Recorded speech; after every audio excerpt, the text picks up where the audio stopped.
लाहौल घाटी के लोगों के लिए सामरिक दृष्टि से बेहद महत्वपूर्ण अटल टनल का उद्घाटन किया गया है। प्रधानमंत्री नरेंद्र मोदी ने रोहतांग में आज दुनिया की सबसे बड़ी अटल टनल का लोकार्पण किया। इस दौरान रक्षा मंत्री राजनाथ सिंह भी मौजूद रहे। ये सुरंग 9 किलोमीटर लंबी है। प्रधानमंत्री मोदी ने कहा कि मेरा बहुत बड़ा सौभाग्य है जो अटल टनल के लोकार्पण का अवसर मिला। उन्होंने कहा कि बतौर भाजपा प्रभारी हिमाचल से गहरा नाता रहा है। अटल जी अब प्रीणी स्थित आवास पर आते थे तो वह तत्कालीन मुख्यमंत्री प्रेम कुमार धूमल के साथ उनसे मिलते थे। अटल जी से सुरंग निर्माण को आग्रह करते थे और बाद में यही प्रोजेक्ट उनका सपना बन गया। आज यह सपना पूरा हो गया। प्रधानमंत्री ने बीआरओ को सुझाव दिया कि 1500 ऐसे लोग चुने जो अपना अनुभव लिखे। इसमें मजदूरों व इंजीनियरों को भी शामिल करे। शिक्षा मंत्रालय से आग्रह किया कि तकनीकी शिक्षा से जुड़े विद्यार्थियों से केस स्टडी करवाएं। दुनिया को हमारी इस ताकत का ज्ञान होना चाहिए। प्रधानमंत्री मोदी ने टनल के लोकार्पण के बाद अंदर अकेले भ्रमण भी किया।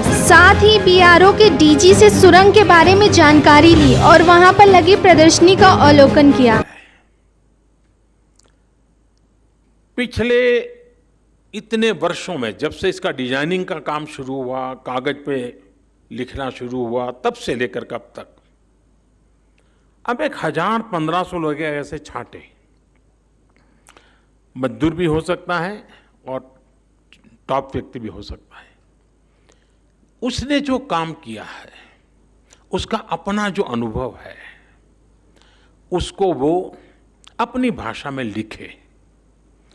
एक 1500 लोग पूरी प्रोसेस को अगर लिखेंगे, कब क्या हुआ, कैसे हुआ, एक ऐसा डॉक्यूमेंटेशन होगा जिसमें ह्यूमन टच होगा। जब हो रहा था तब वो क्या सोचता था, कभी तकलीफ आई तो उसको क्या लगा।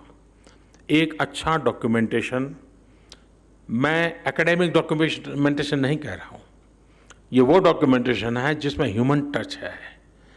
किसी मजदूर काम करता होगा, उस दिन खाना नहीं पहुँचा होगा, कैसे काम किया होगा, उस बात का भी बड़ा महत्व होता है।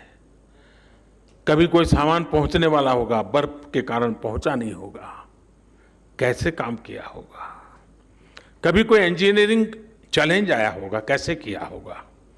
मैं चाहूँगा कि कम से कम 1500 लोग, हर स्तर पे काम करने वाले, 5 पेज, 6 पेज, 10 पेज अपना अनुभव लिखे। किसी एक व्यक्ति को जिम्मेवारी दीजिए, फिर उसको थोड़ा ठीक ठाक करके लैंग्वेज वगैरह करके एक डॉक्यूमेंटेशन करना चाहिए। और छापने की जरूरत नहीं है, डिजिटली बना देंगे तो भी चलेगा। दूसरा, मेरा शिक्षा मंत्रालय से आग्रह है कि हमारे देश में जितने भी टेक्निकल और इंजीनियरिंग से जुड़ी यूनिवर्सिटीज हैं, उन यूनिवर्सिटीज के बच्चों को